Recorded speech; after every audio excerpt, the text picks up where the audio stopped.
From New York City, it's the Wendy Williams Show.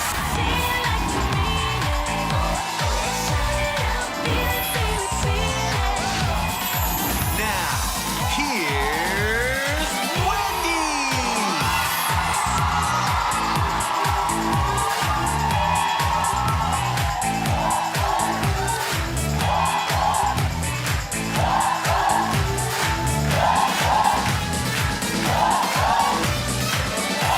Thank you for watching.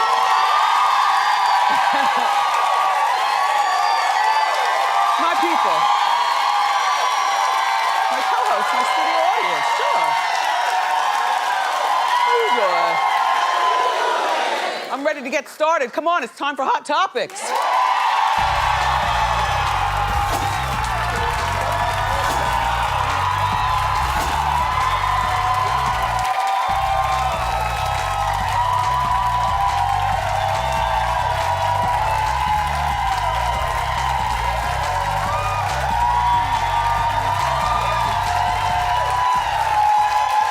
Yeah.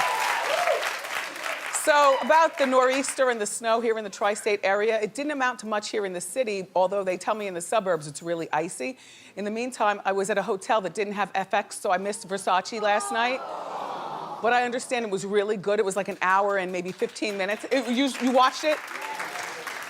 I gotta watch that on demand tonight, once I get home. Ugh, so good. Anyway, so Tamar's sisters are clapping back at her. Remember, we were talking yesterday, Tamar is accusing her mother, Evelyn, as well as her sisters of making Vince look bad on their reality show, Braxton Family Values.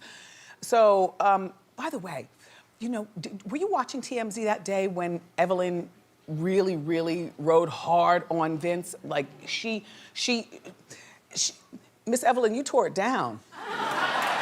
Right there on TMZ. It was very interesting to see you speak that way about your daughter's husband. But so Trina, Tawanda, and Tracy went on TMZ Live yesterday, and they said that Tamar is being hypocritical. Take a look. I agree, by the way. Take a look.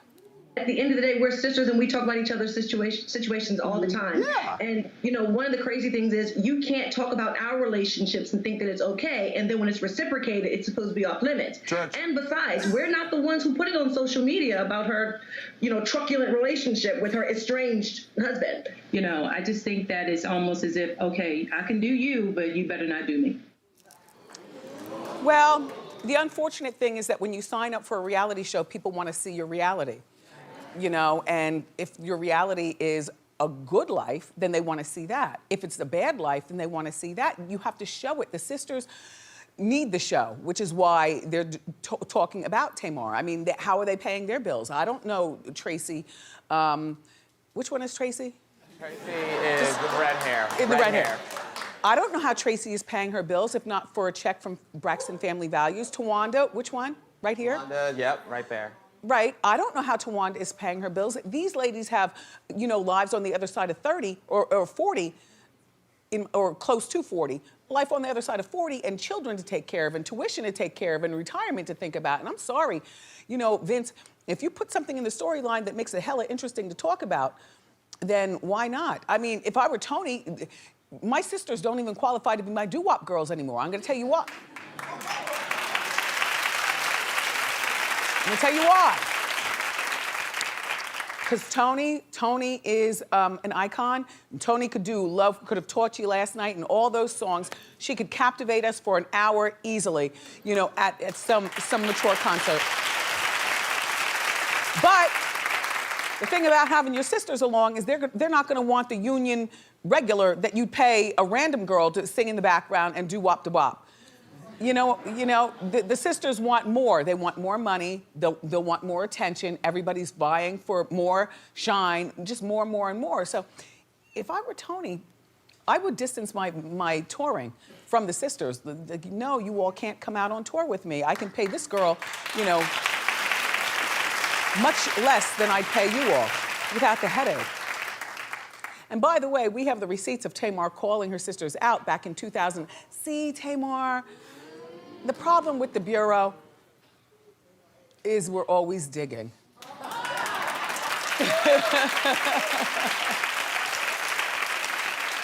And we didn't have to dig far. We dug far back to 2011, and here she is on the show. I'm honestly, God, not trying to be disrespectful. You got a cheater. You got a computer whiz who likes to cheat on the internet. You got somebody who never can't hold down a job, and you got somebody who just want to live off of you. I'm just trying to tell y'all, this kind of dude here is totally different.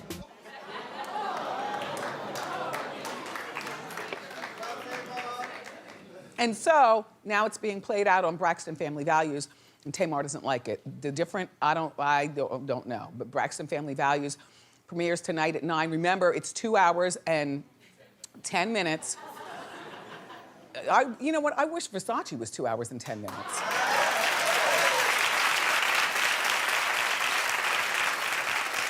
Am I the only one that checks the timing on the movies when you go to the movie theater? If it's close to 2 hours, I'm like, what? Like, they made me see Avatar here. I can say it now, because, you know, but that's like 4 hours of my life I will never get back. They made me see it in order to talk about it on the show and what I saw. Look, I brought somebody with me who was really into Avatar. Our son wasn't into it, but he was persuasive at that particular point, and I watched it like this. Who has, like, a perfect movie for me is an hour and a half. Perfect. An hour and 28 minutes, even better. An hour and 15, why even leave the house? But I'm coming. So, Brandy and Ray J and Princess Love, there's still something going on in their camp. Well, we talked about it yesterday on the Inside Scoop, which, by the way, Jussie Smollett is coming here. He'll be here tomorrow, right? He'll be here tomorrow. Yeah. He made it out of LA. He was supposed to be here yesterday, but he wasn't here, so he's gonna be here tomorrow. You know, the snow and stuff, so he'll be here tomorrow. He's gonna perform and he's gonna talk on the couch. Okay.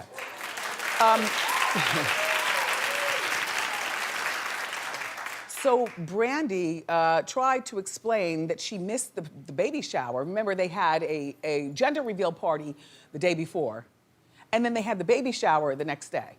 Why they couldn't do it all in one thing, to inconvenience people, I have no idea. But the cameras were rolling, because you know Ray J and this Princess Love woman, that's his wife, by the way. That's his wife. They're really married. They are part of Love and Hip Hop Hollywood, and that's how they met, and then they get, all right. So Brandy tried to explain that she missed the show because she had a performance to do, a hired paid performance in Virginia. So she posted how much she loved, this is Brandy yesterday, posted how much virtually right after our show ended. You know what I'm saying? So they're all caught up in the hot topics, and then, you know, right after the show. So Brandy posts, a long one, as you can see, how much she loves both of them and she can't wait to be an aunt. And then Princess Love called her out. Shut the F up. She goes, I should post what you text me, what you just text me. So whatever she texted her was greasy. You know what? Post it. Post it, post it, post it, post it, post it, post it. Yes. Yes. Princess Love, you've got nothing to lose. You are the Black China of this family.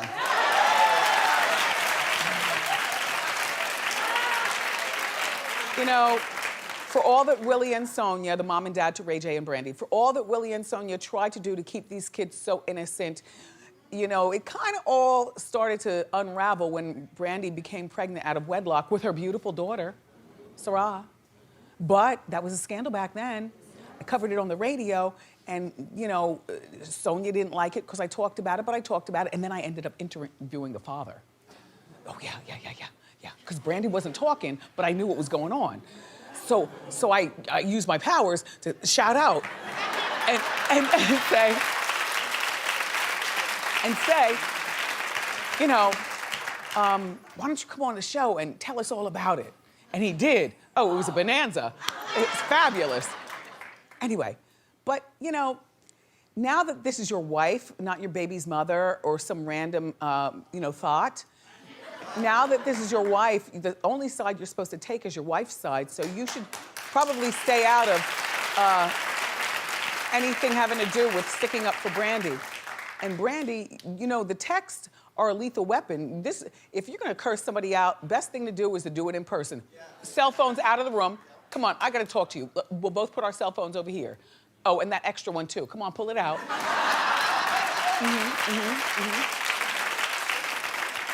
And now let me tell you something about yourself. And then you do it that way. Oh, Brandy. Princess Love, like I said, she has got nothing to lose. Ray J always manages to kick a coin from somewhere, And so as long as he does, you're good. And how old is Princess Love? Princess Love is 33. Oh. A little old to be playing these reindeer games, though.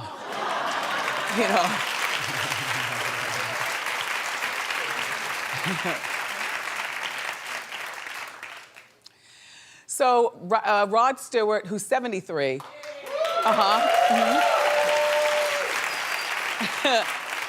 Threw geriatric shade at Elton John, who's 70.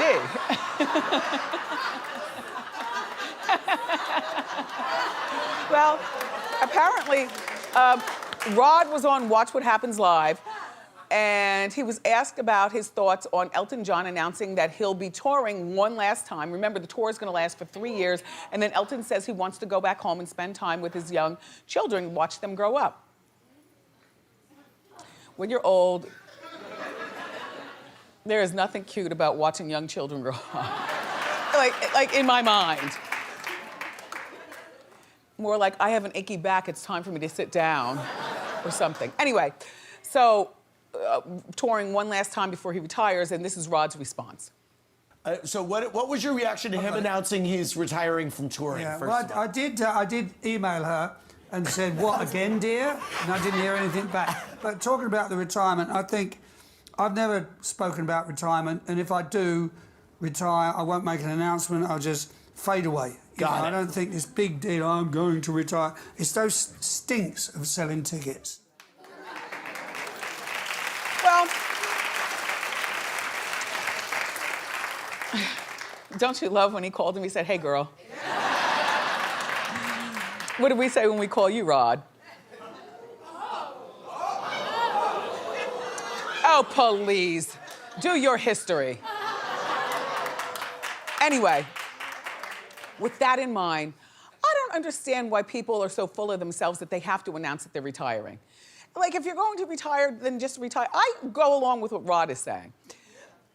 Just do it, and then if you're a big fan, you're like, damn, that was his last time touring. Oh, I missed it. But it'll be playing on, on demand or something eventually. I'll see it. Going away quietly is probably the best way, in my mind. By the way, they both look good, 70 and 73.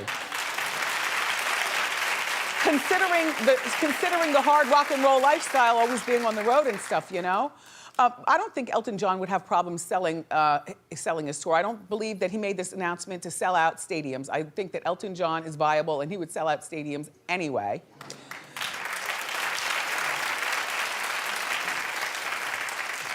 But I do believe that Andy likes to launch missiles, and so he asked people questions that they're forced to answer because they're sitting there. And so Rod answered the best way that he could. And so, you know what? Good luck to both of them. Or, like the last day of doing the show, I wouldn't say it's the last day of doing the show until the show was over. Before I love you for watching. I love you for watching all of this time. This is my last day here. I'll see you never on Wendy, bye-bye.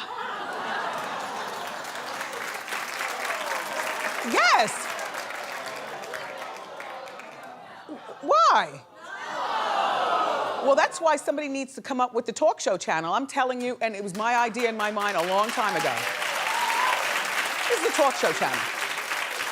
The talk show channel invented by me, but I don't have the money to put it together. If anybody wealthy is watching and we can do a conglomerate situation, this is the channel where you're gonna see Morton Downey Jr., you're gonna see Sally Jesse Raphael, you're gonna see, the old Wendy Williams is on fire from VH1 and the old, you're gonna see old Oprahs, you're gonna see You're gonna see all of these old shows, the shows that didn't make it, the show.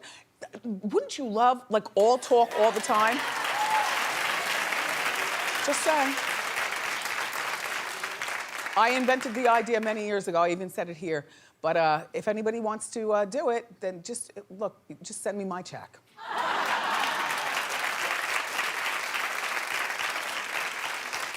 So, this former Grey's Anatomy star, Isaiah Washington, remember he was fired from the show because he used the F word to one of his co-workers? Well, Isaiah was fired. This is back in 2007. He was in an argument where allegedly he used it to T.R. Knight, a gay slur. So he says, though, this Isaiah, that he was fired from the show because of racism.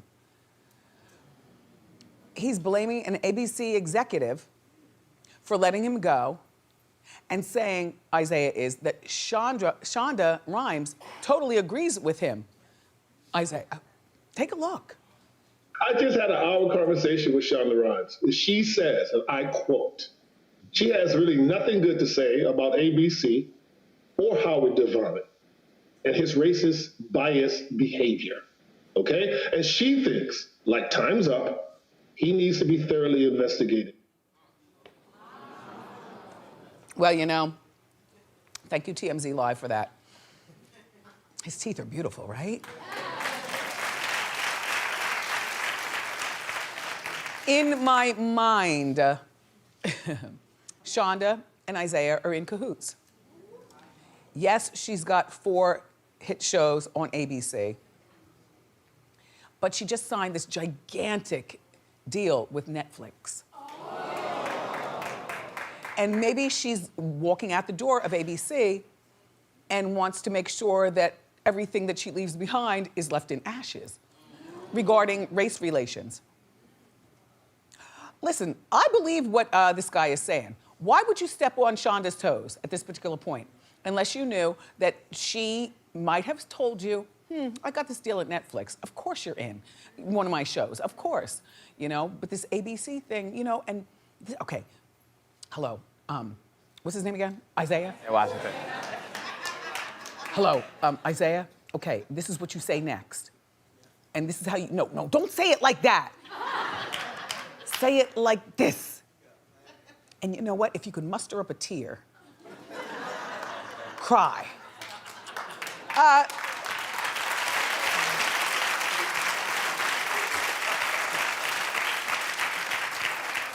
And he's on some little show, I've never heard of it. It's on the CW, it's called 100.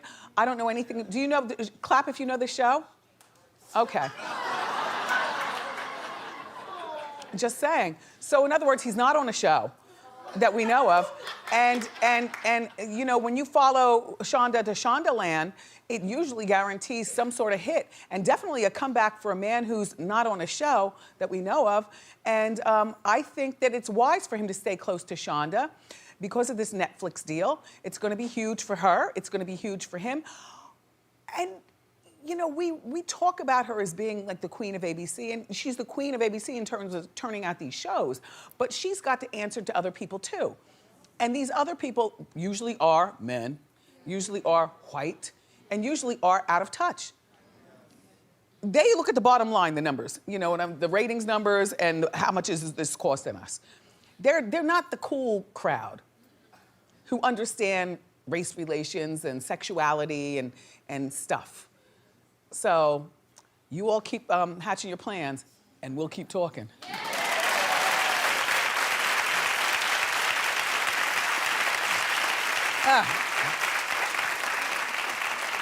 I want to take a moment to send my deepest condolences to a friend to the show, Queen Latifah. Her mother, Rita Owens, passed away last night. Rita had been battling a heart condition for many years, and you know, Latifah lost her brother in a motorcycle accident many, many, many years ago, Lance. And so it was just she and Rita go it alone. And so now it's Latifah. So, love of her life. Rest in peace, Rita.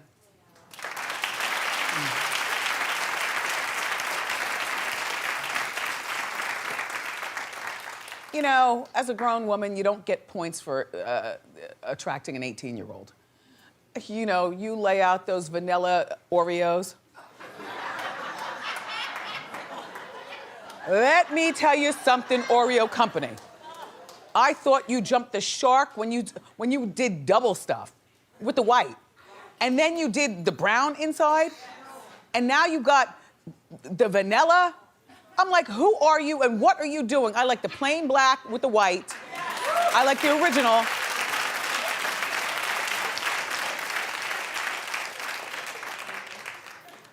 My son is totally plant-based, but I told him, look, you gotta have some regular food in the house if you're gonna have these hangovers. You know, he has 10 and 12 kids in the house at the same time. Everybody's not sitting around eating a quinoa. you know what I mean? Like, you gotta have, you know, the Mountain Dew and the Oreos and the free. I know what to do. So we got all this stuff in the house, right? Late at night. Oh, yes. Pulled that. The vanilla Oreos are the best invention ever. Oh my gosh. They really taste like cake and everything. And forget that twist off and lick the thing. When nobody's looking, don't you just put the whole thing in your mouth? They're so good. I'm not even down with the milk or the apple juice. A little apple juice with the cookie tastes very good. I'm not even down with that. What I discovered after being away for 3 weeks is that, you know what? I don't drink and eat. I either do one or the other. Like, I finish all my food and then I drink. Because usually my hands are so sticky or, you know, everything is so good. I don't drink and eat. Only in polite company. Like, if it's me and my husband out, you know, then I'm eating. And then, you know, I can get down. But if I'm in, you know, polite, you know, society with a whole bunch of people and a deal on the table, I will eat a little something and drink. In other words, be fake. I don't eat and drink. But back to these Oreos, let me tell you something. You'll finish at least 3/4 of a sleeve before you come up for milk. Yes, you will. All right. Back to the 18-year-old. So, Black China's 29 years old and her new boyfriend is 18 and he's from Texas. He's from Texas, he's dumb. Look, no, not because he's from Texas, because he's dumb. His name is YBN Almighty J. Well, here he is talking about his new 29-year-old girlfriend. My name is YBN Almighty J. I am from G County, Texas. If you don't know what that is, that's just Texas all the way at the bottom, you know what I'm saying? Yeah, you did. I was searching on Christian Mingle and I seen her profile pop up. And I'm like, this bitch fire. So I slid in her Christian Mingle messages and she responded to my email. So then we had linked up. I whooped China ass and then I spanked her ass, you know what I'm saying? You did. I won. If China got pregnant, I would keep that. Like, oh, daddy love you, you know what I'm saying? China's winning. Only reason why she's winning is because she's got that Kardashian baby. And as long as she's got, please, Chris, as long as she's got your granddaughter, you will always make sure that this girl is winning. And China is playing the hell out of the entire family and herself by being with 18-year-olds. An 18-year-old who doesn't sound like he could conjugate a verb, much less make music that we want to know. No points. Anyway, we're here. We got more great show for you today. Next, the very talented Tiana Taylor is here. So grab a snack, a sleeve of Oreos, and come on back.